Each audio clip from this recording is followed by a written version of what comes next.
আসসালামু আলাইকুম, welcome to new roots hair skin and laser centre. আশা করি আপনারা সবাই ভালো আছেন, সুস্থ আছেন। একটা ভালো হেয়ার ট্রান্সপ্লান্টের রেজাল্ট পাওয়ার পেছনে সবচেয়ে কি ইনগ্রিডিয়েন্ট হচ্ছে একটা প্রপার হেড ওয়াশ।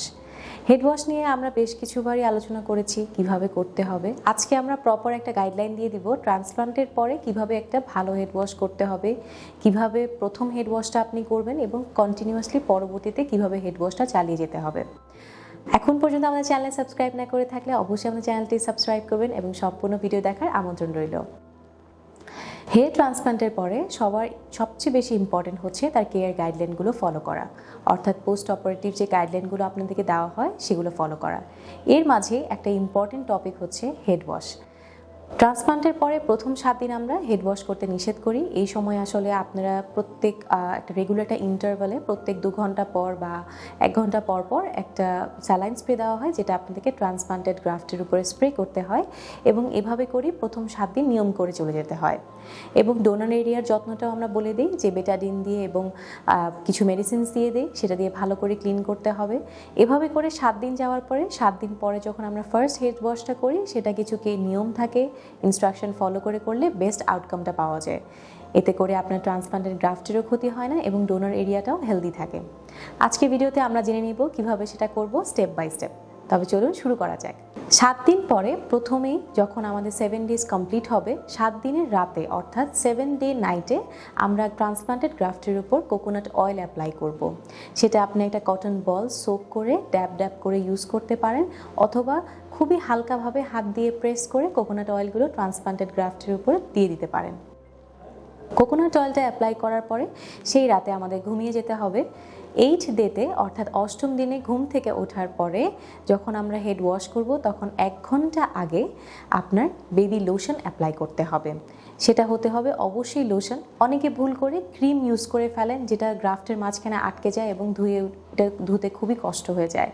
এই জন্য যেটা করতে হবে, গ্রাফটগুলো যেন প্রপার ওয়েতে ঠিক থাকে এবং তাদেরকে যেন প্রপার ওয়েতে ক্লিন করা যায়, এই জন্য আমাদের খুবই পাতলা কনসিস্টেন্সি লোশন ইউজ করতে হবে।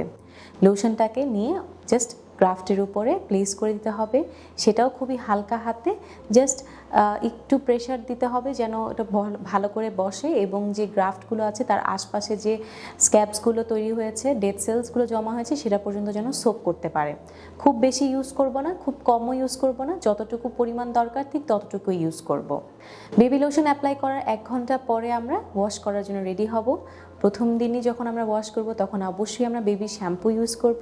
বেবি শ্যাম্পুটাকে ভালো করে আগে হাতে ফেনা করে অথবা একটা কাপে গরম পানি, মানে খুব বেশি গরম না, ওয়ার্ম ওয়াটারে কয়েক ফোঁটা বেবি শ্যাম্পু দিয়ে এটা ভালো করে মিক্স করে আমরা সেটাকে ভালো করে একটু ফেনা করে দেন আমরা ট্রান্সপ্লান্টেড গ্রাফটের উপরে সাবানটা ফার্স্টে প্লেস করব এবং পরবর্তীতে হাত দিয়ে সার্কুলার মোশনসে আমরা ঘুরিয়ে ঘুরিয়ে সুন্দর করে ধুয়ে ফেলতে হবে।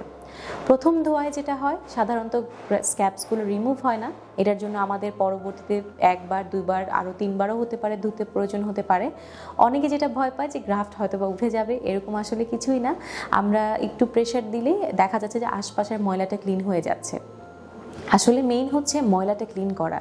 ময়লাটা ক্লিন না হলে দেখা যাচ্ছে সেই ময়লা থেকে আরও ময়লা তৈরি হয়, ইনফেকশনের চান্সও বেড়ে যায় এবং কিছুটা দেখা যায় গ্রাফটও কিন্তু ড্যামেজ হতে পারে। এই জন্য প্রপার ক্লিনটা কিন্তু খুবই ইম্পর্টেন্ট। এই জন্য ভালোভাবে একটু আমাদের আঙ্গুলের মাথাগুলো দিয়ে অর্থাৎ আমাদের ফিঙ্গার টিপসগুলো দিয়ে ভালো করে ওয়াশ করতে হবে, মাসাজ করে করে, যেন কোনো ধরনের ময়লা বা ডেড সেল রয়ে না যায়। হতে পারে 1 বার 2 বার 3 বার হয়তো আবার ধোয়া লাগতে পারে। আমরা চেষ্টা করব যতবারই সম্ভব অ্যাটলিস্ট ফার্স্ট ওয়াশে যেন ম্যাক্সিমাম ক্লিন হয়ে যায়।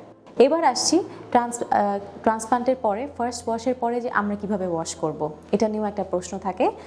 ফার্স্ট ওয়াশ করার পরে আমরা নিয়মিতই ওয়াশ করব এবং প্রথম 14 দিন আমরা বেবি শ্যাম্পু ইউজ করব। 14 দিন পর থেকেও যদি প্রয়োজন হয় আমরা সেক্ষেত্রে বেবি শ্যাম্পু ইউজ করব। সেই ক্ষেত্রে অবশ্যই আপনি আপনার সার্জন বা ডক্টরের কাছে জিজ্ঞাসা করে নেবেন কোন শ্যাম্পুটা আপনার জন্য স্যুট হবে।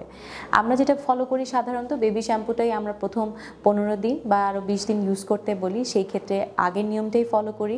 বেবি শ্যাম্পুটা আমরা অল্প করে নিয়ে ইউজ করব এবং ভালোভাবে ইউজ করব যেন ময়লাটা ভালো করে ক্লিন হয়। আরেকটা ইম্পর্টেন্ট জিনিস, আমরা যেটা করি শ্যাম্পুটা করেই মনে করি যে পানি দিয়ে হয়তো বা তাড়াতাড়ি গ্রাফট নষ্ট হয়ে যেতে পারে বা পানির প্রেশারে, এমনটা কিছুই না।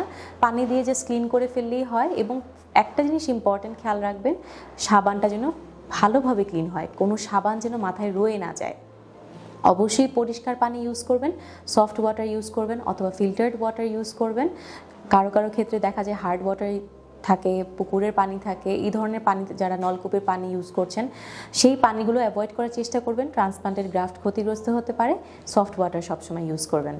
আমরা নিউ রুটস হেয়ার ক্লিনিকে আমরা সবসময় চেষ্টা করি আমাদের পেশেন্টকে প্রপার গাইডলাইনটা দিয়ে দিতে, যেন ট্রান্সপ্লান্টের পরেও জার্নিটা খুবই স্মুথ হয় এবং আপনার প্রপার একটা গাইডলাইনে যেন আপনার গ্রাফটের কেয়ার করতে পারেন।